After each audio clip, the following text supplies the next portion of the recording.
Well, I promised myself I would cry, so. And it's already happened before I even started my speech, so there you go. Imagine that, eh? I'd like to begin by thanking the Métis Nation of Ontario, Maggie's Resource Centre and Tamarack Women's Centre for allowing me the opportunity to speak here at the Sisters in Spirit Vigil on a topic that I feel most passionate about. I'll give you a little background on my experience, and I'll just elaborate a little more than Marcia did. I've worked in the social services at numerous capacities over the last 14 years. I've been a direct care worker with young offenders. I've been an educational assistant, a child and youth worker, a child protection worker, and currently I'm a facilitator with the John Howard Society Partner Assault Response Program and Anger Management Program. And as she mentioned, I am a candidate for the Councillor in Dungannon. But I'm here speaking today as a father of a boy and a girl who desperately wants them to become liberated and emotionally healthy human beings. I'm also here as a man to send a message to other men to question all that they have been taught about what it means to be a man and to strive instead to become decent human beings. This is the only way that we can empower ourselves and empower others and end violence against women. I had a difficult question put to me the other day by my son.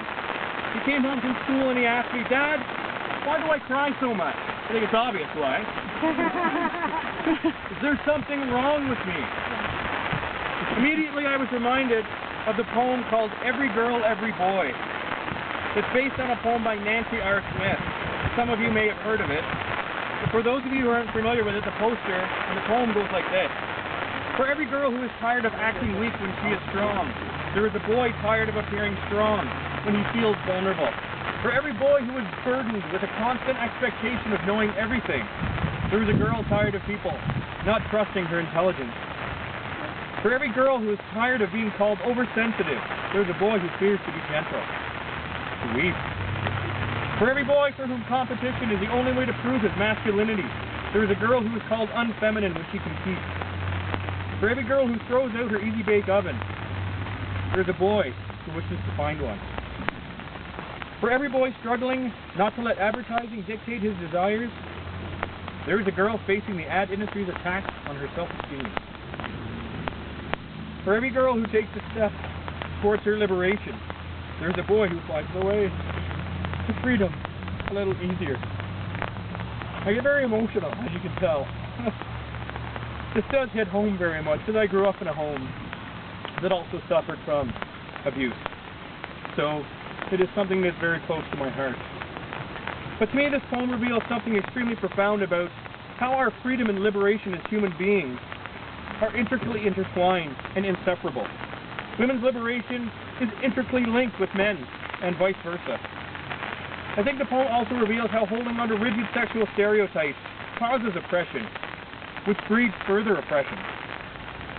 And that we, as men, must liberate ourselves from the rigid masculine stereotypes we often hold, if we are ever to bring freedom to ourselves and others. I also believe that this poster reveals why this government refuses to call an inquiry into the over 1,100 missing and murdered Aboriginal women.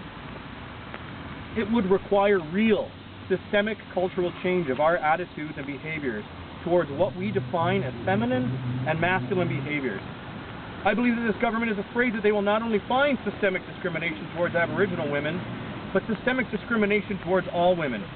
And for a government who holds tightly to the warrior nation mentality, this would mean that they would have to re-examine their own attitudes, values, expectations, and what they hold as true. But as Helen Keller astutely pointed out, people do not like to think. If one thinks, one must reach conclusions, and conclusions are not always pleasant.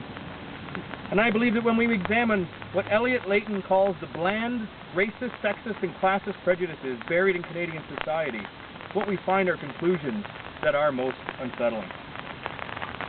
Sexism is something that I deal with in the men's group that I facilitate. And it amazes me how early sexual stereotypes become ingrained in children. When Joey, my son, spoke to me about his crying, it was obvious that there were children who were making fun of him because he cried. And it made me sad because I see this impact. Every group I run, I see this impact and this attitude has on boys and men as they get older. and the impact that it has on their relationship with women. It also brought back memories from my childhood, and many of you will share these, of my stepfather telling me to stop crying, or he's going to give me something to cry about. This always confused me, because it made no sense. Because if he was going to want to make me cry, he was asking for me to stop crying. And I also never understood why he was offering to give me something more to cry about, since it was obvious that I already had something to cry about. But I digress. Back to the repression of feelings and the impact on men. Not only do we as men have difficulty expressing feelings, such as sadness, but because of the constant repression of feelings, we become disconnected from our fellow beings. Gandhi once said that what matters in life is that our capacity for loving ever expands. But how can our love expand if we as men refuse to allow ourselves to feel even the most basic of human emotions? The idea of ever-expanding love is not unique to Hinduism, as Buddhism also speaks about opening our hearts ever wider in order to become more compassionate toward the world. In my experience, men consistently rob themselves of their ability to be full human beings by remaining trapped inside those rigid stereotype behaviors that harden their hearts. I believe that when we repress tears, we not only rob ourselves of our ability to feel sadness, but by repressing tears, we also rob ourselves of the chance to experience tears of joy. In the end, it's not only our emotional health that suffers, but our common humanity and kinship with the world. Oppression and repression are two of the same. By repressing our feelings, we oppress ourselves and our ability to be full human beings. And when I hear my child telling me that he is being made fun of when he cries, I interpret that behavior as the oppressed children becoming the oppressors. When I introduce the topic of stereotypes to my men's group, I always ask what they think is more prevalent in Canadian society today, racism or sexism.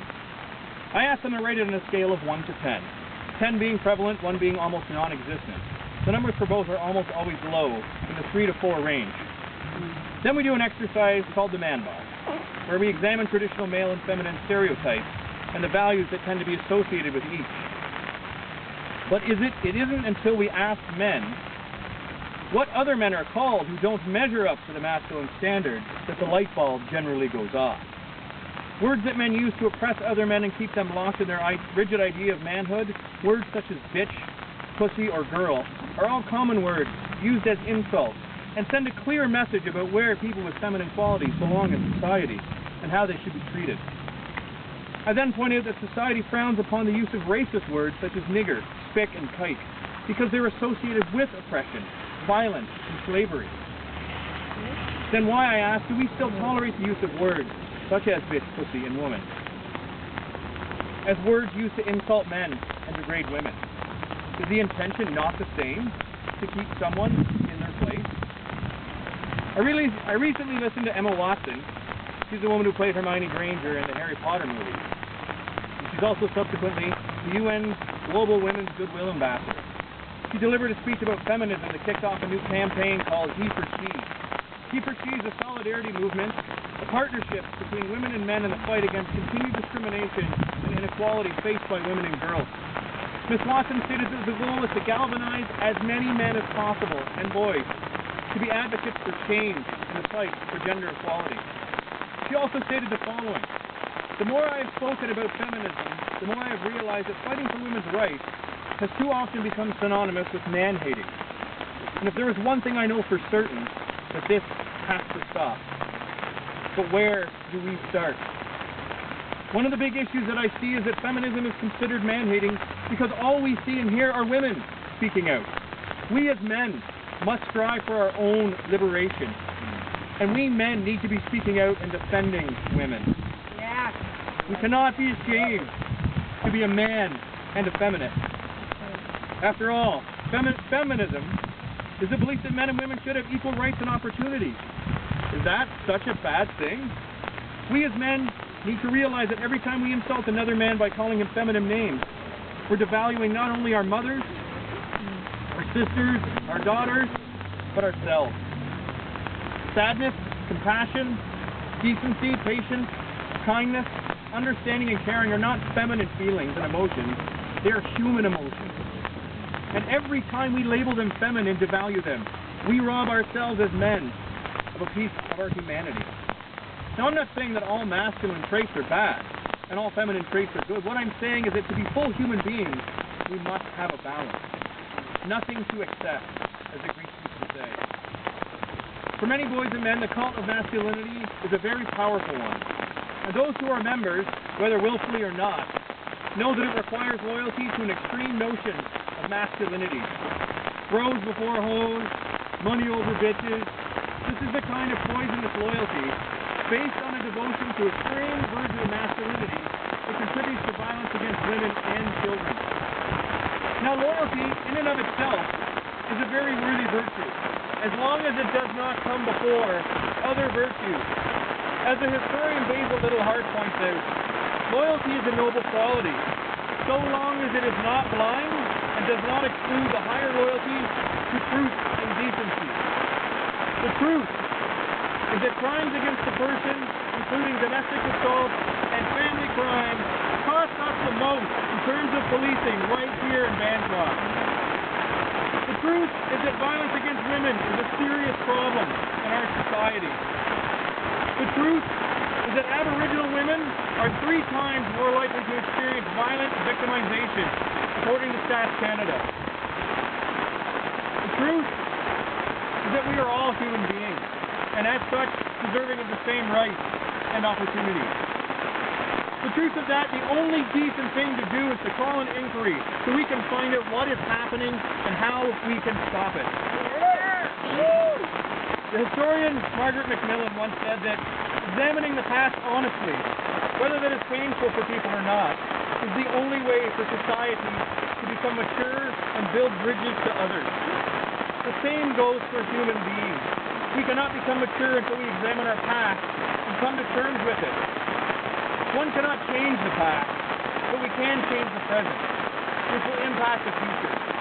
And as such, going back to my original story, that my son asked me if there was something wrong with him because he cries, I did the only thing that I thought a decent father should do. I examined my past, and I gave him a hug, and then I cried too.